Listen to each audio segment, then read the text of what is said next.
एक इतिहास का विद्यार्थी होने के नाते आपको आप क्या मानते हो कि एक नया स्टूडेंट है कोई, जैसे ग्रेजुएशन मतलब बीएड वगैरह अभी अभी किया है, उस बच्चे को अगर स्कूल लेक्चरर की तैयारी करनी है या प्रोफेसर की करनी है हिस्ट्री में, या नेट जेआरएफ करना है, तो आप उसको क्या सलाह देंगे चार पांच आपके अनुभव से कि उसको ये गलतियां नहीं करनी है और ये काम करना है आपके अनुसार? सर अगर ग्रेजुएशन या पोस्ट ग्रेजुएशन वो कर रहा है तो वो बहुत सीरियसली करें। सीरियसली करें, मतलब अच्छी किताब वगैरह पढ़े अच्छी उसमें। किताब पढ़ें और उस समय कम्पिटेटिव एग्जाम, चूँकि आप पीजी से पहले तो एलिजिबल है ही नहीं, तो हम्म। उसकी तरफ उतना ऑब्जेक्टिव की तरफ ना जाएं। जो टेक्स्ट बुक सिलेबस में जो आपके। जैसे एक एक किताब सजेस्ट करने को बोले आपको, तो हर पार्ट के लिए एक एक कौन सी किताब आप सजेस्ट करेंगे बच्चों को जो कॉलेज में पढ़ रहे हैं रेगुलर वगैरह? सर एंशिएंट के लिए उपेंद्र सिंह बहुत अच्छी बुक है, शानदार किताब अच्छी टेक्स्ट है बुक है। उपेंद्र सिंह की हाँ किताब। सर, उसका कोई इनको पता है बच्चों को, उपेंद्र सिंह मनमोहन सिंह की बेटी है। हाँ सर। इन बच्चों को शायद नहीं पता, तो मैं बता देता हूँ, हाँ आपको तो सर, बताइएगा। जी सर। और मिडाइवल के लिए? मिडिवल के लिए सर सतीश चंद्रा अच्छी है, पर दोनों मैंने, पार्ट? हाँ दोनों पार्ट, पर मैंने उतना उसको पढ़ नहीं पाया क्योंकि थोड़ी फैक्चुअल कमी मुझे लगी उसमें। वो कंसेप्चुअल बहुत ज्यादा हाँ, है तो इग्नू की नोट्स बहुत शानदार मिडाइवल है की। मिडिवल के लिए। और और आधुनिक के लिए? आधुनिक के लिए अगर ग्रेजुएशन में या पोस्ट ग्रेजुएशन में है तो निश्चित रूप से विपिन चंद्र और शेखर बंदोपाध्याय जैसी बुक्स पढ़नी चाहिए, पर ठीक है। कम्पिटेटिव एग्जाम के लिए वो उतनी ठीक नहीं है। मतलब अपन यही बात कर रहे थे, जैसे बच्चा अगर अपनी यूजी पीजी कर रहा है हाँ, तो ये किताबें वो पढ़ लेता है, तो उसके बाद अगर कोचिंग के शिक्षक के पास जाता है तो थोड़ा उसके लिए इजी हो जाता बहुत है। ईजी हो जाता है सर। और वर्ल्ड के लिए? वर्ल्ड के लिए सर जैन एंड माथुर की बढ़िया अच्छी है, किताब है। अच्छी अरविंद किताब। भास्कर की किताब उसको अरविंद भास्कर मैंने पढ़ी नहीं है तो नहीं मुझे पढ़ी? आइडिया नहीं है। वो थोड़ा थोड़ा सेलेक्टिवली जैन एंड माथुर को पढ़ना पड़ता है, पर अच्छी। जैन एंड माथुर मैंने नहीं पढ़ी, बड़ी शानदार किताब है। बहुत शानदार। हर एक चीज को बड़ा खोल के और बड़ी प्यारी भाषा हाँ में सर, लिखा हुआ है, ऐसे लगता है जैसे अपन उस एरा में जी रहे हैं। थोड़ी स्टोरी बिल्ड हो जाती है तो फिर उतनी हाँ, दिक्कत नहीं आती उन सही फैक्ट्स बात। को याद रखने वो साइज में बड़ी लगती, बट फॉन्ट बड़े हैं ना, तो में। दिक्कत नहीं हाँ वो आती भी वैसे। है सर। और राजस्थान के लिए? राजस्थान के लिए सर मैंने लास्ट टाइम जो जैन एंड माली की आती है, हाँ, जैन माली साहब की किताब आती है जो वो। ग्रंथकार, हिंदी ग्रंथकार थे, बिल्कुल।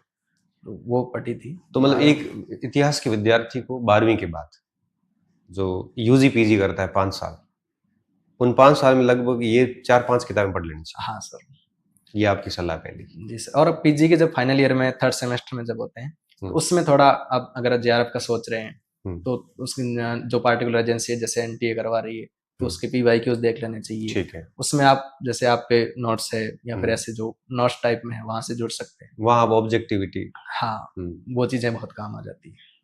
ये बात मैं बच्चों को कई बार कहता हूँ कि जैसे आप सीधी कोचिंग करते हैं, उससे बेहतर ये होता है कि पहले अगर थोड़ा खुद तैयार होके जाएंगे ना, तो थोड़ी समझ अच्छी हो जाती है। जी सर, ये जो रेगुलर कर रहे हैं उनके लिए तो अपॉर्चुनिटी है ही कि वो बहुत इंटेलेक्चुअल लोगों से पढ़ सकते हैं। हम्म। तो नहीं भी कर रहे हैं तो आजकल यूट्यूब बहुत बड़ा रिसोर्सेज है। बहुत रिसोर्स है। वहाँ पर बहुत सारे सीएससी यूजीसी के बहुत सारे लेक्चर्स पढ़े हैं। विद्या मित्र करके एक चैनल है, उसके भी बहुत सारे लेक्चर्स पढ़े हैं उस पर हिस्ट्री के। और खुद खूब सारे। प्रोफेसर हरबंस मुखिया, इनके भी खूब सारे लेक्चर्स, इरफान हम्म। नबी प्रोफेसर, उनके भी खूब पढ़े हैं। सारे। तो वो देख लेने चाहिए, उसका यूटिलाइज करना चाहिए। बिल्कुल बिल्कुल। और क्या सलाह देना चाहेंगे आज की पीढ़ी के बच्चों को, क्योंकि आप भी इसी पीढ़ी के हैं, आपकी उम्र भी बहुत अधिक है नहीं मुझे लगता है। सर 25। 25 है ना, जी सर। मतलब चैन जी है कम्प्लीटली आप। हाँ सर। 2000 के बाद का है आपका, हाँ सर। तो 2001, 2000 है। 2000 के हो ना, हाँ तो 2000 के आप हैं, तो निश्चित तौर पे आज के बच्चों की समस्याओं को आप समझ सकते हो। आज के युवा क्या गलती कर रहे हैं कंपटीशन के दौरान? सर। आपको क्या लगता है, आप लाइब्रेरी में पढ़ के आए, आपने देखा है सबको, तो आपको क्या लगता है कि क्या क्या मिस्टेक है जो बच्चे सच में कर रहे हैं? आप बोलोगे तो उनको समझ में आएगा कि वो गलती हो रही है। हो सकता है उस समय लाइब्रेरी में आपको नहीं सुना हो, अब सुनेंगे वो बच्चे। सर सबसे बड़ी जो हमने पॉडकास्ट का मेन उद्देश्य यही है कि हम सही चीजों को करें। सबसे बड़ी जो गलती है वो तो डिस्ट्रैक्शन है ही। सोशल मीडिया का बड़ा डिस्ट्रैक्शन ठीक है। है, ये डिस्ट्रैक्शंस नहीं होने। आपके पास सोशल मीडिया हैंडल्स थे? हाँ सर, मेरे फेसबुक मैंने बहुत जल्दी बंद कर दिए थे, इसके अलावा लगभग थे तो सारे ही, मैं भी डेविएट होता था पर लिमिटेड। लिमिटेड यूज करता ठीक है। था। एक डिस्ट्रैक्शंस। जी सर, इसके अलावा चूंकि रिसोर्सेज बहुत ज़्यादा आ गए हैं मार्केट रिसोर्स में, से ज्यादा तो उनको भी थोड़ा सही समझ के साथ में इस्तेमाल करना, लिमिटेड करना लिमिटेड चाहिए। रखना, वो बहुत ज़रूरी है। आज के बच्चों के टेबल्स पे तो लाइब्रेरी बना दी उन्होंने, हाँ सर, इनसे बचना चाहिए। बचना चाहिए बिल्कुल। और तीसरी? तीसरी है कि सर जो आप जिस पार्टिकुलर भर्ती परीक्षा की तैयारी कर रहे हैं, तो उसकी थोड़ी एक स्ट्रेटेजी खुद की बनानी चाहिए। खुद की बनानी हाँ चाहिए। सर, हर व्यक्ति के अपना यूनिक दिमाग होता है वो। सुनो, सबको लास्ट में अपना एक निष्कर्ष निकाल दो हाँ कि मुझे सर, ऐसे करना है। तो ठीक सही डायरेक्शन में अगर हार्ड वर्क करेंगे तो हम्म, निश्चित रूप से सफलता मिलेगी। और एजुकेशन ही एक ऐसा प्लेटफॉर्म है जो सबको बराबरी का मौका देता बराबरी है, का मौका देता है। और जहाँ अपन बहुत कुछ कर सकते अब ये चीजें आप देखते ही होंगे कि डिस्ट्रैक्शंस बहुत हो रहे हैं, सामग्री बच्चों ने बहुत इकट्ठी कर हैं। ली, जी सर। उसको आप रिवीजन लास्ट में कर नहीं पाते हो, प्रैक्टिस करते नहीं है बच्चे। हाँ, पीवाईक्यू बहुत जरूरी है। बहुत जरूरी पीवाईक्यू से वो समझ बनेगी कि कैसा क्वेश्चन बन सकता है, है। उस ओरिएंटेड ही फिर अपन प्रिपरेशन कर सकते प्रिपरेशन कर सकते हैं। और आजकल टारगेट ओरिएंटेड भी नहीं है, बच्चा किसी परीक्षा की तैयारी करते करते बीच में कोई कह देता है तो भटक जाता है। हैं। हाँ सर, वो भी है। डिस्ट्रैक्शंस वाली बात वो आ गई। मोटिवेशन जब सर्विस ओरिएंटेड होता है ना, तो वो पैशन, तब यही दिक्कत आती है। ये कुछ चीजें हैं जो बच्चों को ध्यान रखनी चाहिए। जी सर। एक नया विद्यार्थी कितने एक साल अपने आप को ईमानदारी से समर्पित करे तो वो अच्छे से सरकारी सेवा में आ जाएगा? सर अगर बेसिक अच्छा है तो मुझे लगता है कि तो एक बेसिक साल का मतलब वही हुआ कि कॉलेज में जिसने पढ़ाई करी। कॉलेज ठीक से पढ़ी, और बेसिक का हम्म, मतलब ये भी है कि थोड़ा लैंग्वेज ठीक है, हम्म, मैथ रीजनिंग ये ठीक हो, हम्म।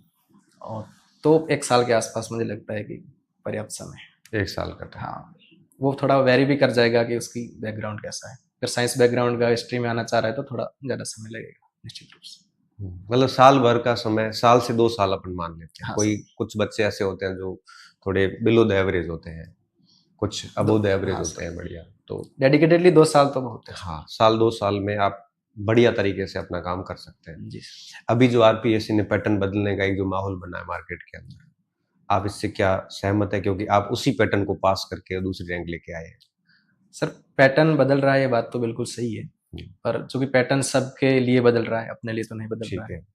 और उसके लिए हाँ, ये बात सही है कि थोड़ा बुक्स की तरफ हमें जाना होगा। हम्म, लेकिन एक बात जो मैं ये कहना चाहूंगा कि अगर आप पीछे रहोगे ना, तो वो इजी सवाल गलत करने से पीछे रहोगे। एग्जैक्टली। वो सवाल जो आपके नोट्स में था, बुकलेट में था, या जो जो भी सोर्स आप पढ़ रहे हो, वो उसमें था, लेकिन आप गलत करके आ गए उस एग्जाम में, तो पीछे रहने का मेन रीजन वही वही होगा। होता है। तो इस बदलते हुए इस पैटर्न को फेस करने के लिए बच्चे को कैसी अप्रोच रखनी चाहिए पढ़ने के दौरान, और किन चीज़ों को और अवेयर हो जाना चाहिए उसको, मानसिकता वगैरह, कि वो इस पैटर्न को इजीली कर ले, आप पार कर लें? जी सर, अभी तक अगर मैं हिस्ट्री की बात करूं, आरपीएससी के जो एग्जाम होते थे, उनमें पीवाईक्यू रिपीट बहुत होते थे, और प्रिडिक्ट करना आसान था कि इस टॉपिक में से कहाँ से सवाल। पेपर आना है। हाँ, लेकिन अब वो नहीं रहा। नहीं रहा। अब कोशिश ये करनी चाहिए कि जितना हो सके आप सब पढ़ें, लेकिन उसमें फिर जो ज़्यादा इंपॉर्टेंट लगता है उसको बहुत बार रिवाइज करें।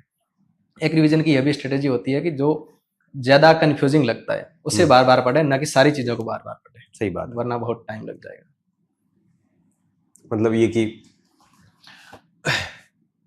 अब सब कुछ ही महत्वपूर्ण है, ये सोच के पढ़े, ये तो फिर जरूरी उसमें है जो सर। लगे कि ये ज्यादा इम्पोर्टेंट है उसको थोड़ा और एक्स्ट्रा टाइम दें। और सर जो स्टेटमेंट आने लगे हैं इसमें, माइनर सी मिस्टेक कराने लगे हैं, हाँ, उससे जो एक एक्टिव रिकॉलिंग की बात मैं कर रहा था, उसकी महत्ता और ज्यादा बढ़ और जाती है। बढ़ जाती है। क्योंकि पहले जब ऑब्जेक्टिव था तो हमें लगता था कि हाँ, कहीं दिमाग में अटक जाएगा और ऑप्शन लग देख के जाएगा। याद आ जाएगा। सही बात है। पर अब वो चीजें उतनी। अब वो नहीं रही, हाँ अब आपको बहुत सूक्ष्मता के साथ पढ़ना पड़ेगा, जी। माइक्रो लेवल पे जाके हर एक फैक्ट्स को अच्छे से कनेक्ट करते हुए, जी सर। तो चीजें याद हो जाती हैं।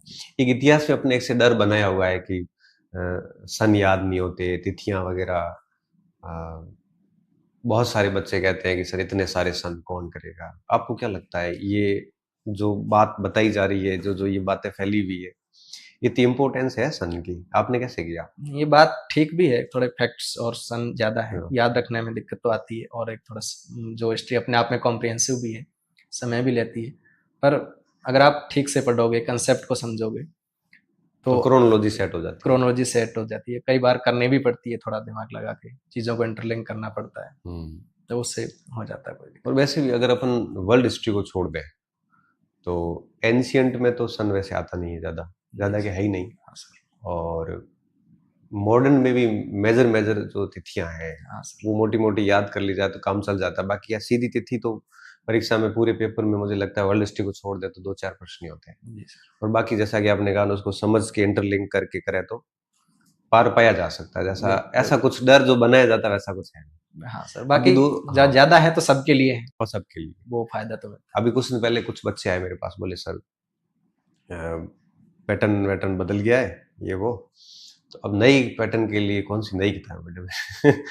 मैं उसको समझा रहा था, बेटा किताबें तो वही है, बस थोड़ा पढ़ने का तरीका बदलना है, सही बात, माइंडसेट थोड़ा अलग चेंज करना है। बिल्कुल ठीक बात। तो जैसे आप सर आप जब पढ़ा रहे थे एंशिएंट में, तो आपने अर्थशास्त्र के शायद 15 अध्याय वो सारा अगर लिखाया था कि इसके लिखवाया अंदर था क्या मैंने, है। हाँ। तो मैंने वो डेलिबरेटली छोड़ दिया था कि इतना नहीं पूछता कोई। हाँ, पर अब जब अगर मैं वो देख रहा होता लेक्चर, हाँ, तो मैं डेफिनेटली वो 15 अध्याय लिखता और उसको ध्यान में भी रखता। हाँ। याद हो तो आपको, मैंने मॉडर्न इंडिया में कांग्रेस के पहले अधिवेशन के अंदर जो प्रस्ताव पास हुए थे वो भी लिखवाए थे।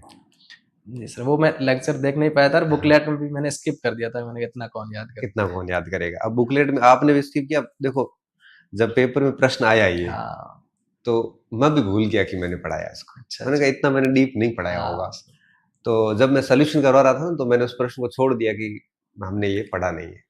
फिर कुछ बच्चों के मैसेज आए, सर ये आपने पढ़ा रखा है, स्क्रीनशॉट भेजे।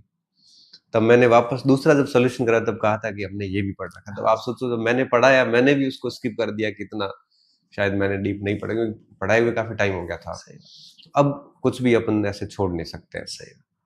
क्या नए युवाओं को क्या संदेश देना चाहेंगे कि कौन सी बातों को फॉलो करते हुए आगे बढ़े कि जीवन सक्सेस हो जाए?